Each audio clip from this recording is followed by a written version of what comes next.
যখন বলা হয় কুরআনে যা আছে শুধু তাই আল্লাহর বিধান, তখন অনেকেই প্রশ্ন করেন কুরআন ছাড়া রাসূলের কাছে কি আর কোনো ওহী হয় নাই?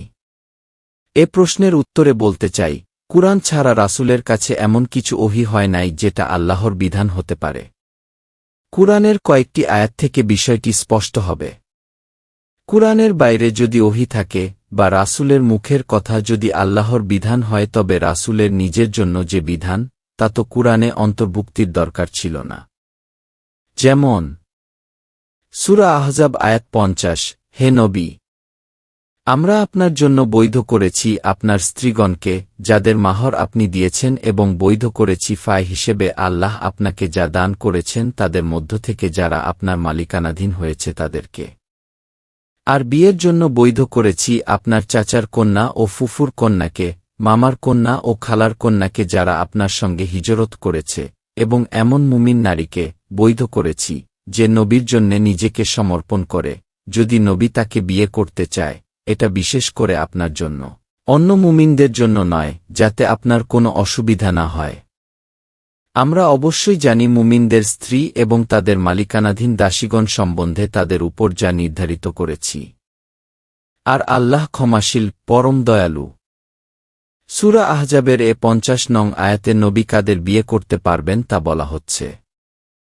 কুরআনের আয়াত ছাড়া যদি নবীর কাছে কোনো বিধান ওহী হতো, তবে এ আয়াতটি শেষ বের মধ্যের হতো, কুরআনের অন্তর্ভুক্ত হতো না। আবার নবীর স্ত্রীদের জন্য কোনো বিধান বলবেন সেখানেও কুরআন থেকে বলতে হবে, নবীর নিজের হাদিস চলবে না। রাসূলের মুখের কথা যদি আল্লাহর বিধান হয় তবে রাসূলের স্ত্রীদের জন্য বিধান তো হাদিস হিসাবে বলে দেয়াই যথেষ্ট ছিল। যেমন সূরা আহজাব আয়াত 28, হে নবী, আপনি আপনার স্ত্রীদেরকে বলুন, তোমরা যদি দুনিয়ার জীবন ও এর চাকচিক্য কামনা কর, তবে আসো, আমি তোমাদের ভোগসামগ্রীর ব্যবস্থা করে দেই এবং সৌজন্যের সাথে তোমাদেরকে বিদায় দেই। আবার আল্লাহর নির্দেশ ছাড়া নবী নিজের জন্য কিছু হালাল হারাম করার ক্ষমতা রাখেন না, আর তা কুরআনে উপস্থিত থাকতে হবে। যেমন সূরা তাহরিম আয়াত 1, হে নবী, আল্লাহ আপনার জন্য যা বৈধ করেছেন আপনি তা নিষিদ্ধ করছেন কেন? আপনি আপনার স্ত্রীদের সন্তুষ্টি চাচ্ছেন, আর আল্লাহ ক্ষমাশীল, পরম দয়ালু। রাসূলের মুখের কথা যদি আল্লাহর বিধান হয় তবে শুধু সাহাবীদের জন্য যে বিধান প্রযোজ্য তা তো হাদিস হিসাবে বলে দেয়াই যথেষ্ট ছিল, কিন্তু সেটাও যে কুরআনের আয়াত হিসাবে এসেছে। যেমন সূরা আহজাব আয়াত 53, হে ঈমানদারগণ, তোমাদেরকে অনুমতি দেয়া না হলে তোমরা খাবারদাবার তৈরির জন্য অপেক্ষা না করে খাওয়ার জন্য নবীর ঘরে প্রবেশ করো না।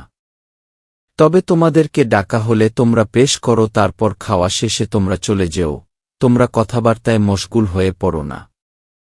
নিশ্চয় তোমাদের এ আচরণ নবীকে কষ্ট দেয়, কারণ তিনি তোমাদের ব্যাপারে সংকোচ বোধ করেন।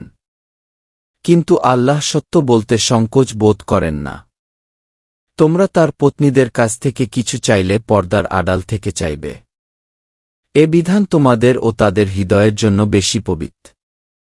আর তোমাদের কারো পক্ষে আল্লাহ রাসূলকে কষ্ট দেয়া সঙ্গত নয়, এবং তার মৃত্যুর পর তার স্ত্রীদেরকে বিয়ে করাও তোমাদের জন্য কখনো বৈধ নয়। নিশ্চয় আল্লাহর কাছে এটা গুরুতর অপরাধ। এমন আরও অনেক উদাহরণে কুরআন ভর্তি, যা থেকেও স্পষ্ট বোঝা যায় আল্লাহর বিধান কুরআনের আয়াত ছাড়া অন্য কিছু নয়। তাহলে সেই নবী কিভাবে হাদিসের নামে এত বিধান রেখে যাবেন, এত তথাকথিত গুরুত্বপূর্ণ কিছু রেখে যাবেন? কাজেই স্পষ্ট বোঝা যাচ্ছে আল্লাহর বিধান কুরআনের বাইরে কিছুই নেই যার জন্য আখেরাতে জবাব দিতে হবে। নবীর মুখের হাদিস নয়, কুরআনের আয়াতকেই সাহাবীরা বিধান হিসাবে বুঝেছেন, আর তারা কুরআন থেকেই এটা বুঝেছেন। কেননা রাসূল রব হতে পারেন না। সে প্রসঙ্গে কুরআন বলে, সূরা আল ইমরান আয়াত ৭৯ ও ৮০, কোনো মানুষের দ্বারা সম্ভব নয় যে আল্লাহ তাকে কিতাব, জ্ঞান এবং নবুয়ত দেয়ার পর সে মানুষের উদ্দেশ্যে বলে, তোমরা আল্লাহর বান্দা, অর্থাৎ আদেশ নিষেধকে মান্যকারী হওয়ার পরিবর্তে আমার বান্দা, অর্থাৎ আদেশ নিষেধকে ধর্মাচার হিসাবে মান্যকারী হয়ে যাও। কিন্তু তার কথা তো এই হবে যে, তোমরা কিতাব থেকে যা শিক্ষা দাও আর যা শিক্ষারপ্ত করো উহার মাধ্যমে তোমরা রব্বানী, অর্থাৎ রবের বিধান বাস্তবায়নকারী হয়ে যাও। আর সে তোমাদেরকে এ নির্দেশও দেবে না যে, তোমরা মালাইকা ও নবীদেরকে রব, অর্থাৎ প্রার্থনা পূরণকর্তা বিধানদাতা হিসাবে গ্রহণ করবে।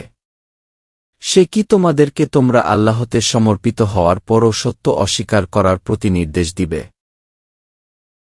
সূরা হাক্কা আয়াত ৪৪ থেকে ৪৮। সে মুহাম্মাদ যদি আমার নামে কিছু রচনা করে চালাতে চেষ্টা করত, তবে অবশ্যই আমি তার ডান হাত ধরে ফেলতাম এবং কেটে দিতাম তার জীবনধ্বনি। অতঃপর তোমাদের মধ্যে এমন কেউ নেই যে তাকে রক্ষা করতে পারত। আর এ কুরআন মুত্তাকিদের জন্য অবশ্যই এক উপদেশ। কাজেই কুরআনের স্পষ্ট নির্দেশকে ধর্ম হিসাবে গ্রহণ করুন ও এর সাথে সাংঘর্ষিক সকল বিষয়কে পরিত্যাগ করে মহান রবের ক্রোধ থেকে আত্মরক্ষা করুন।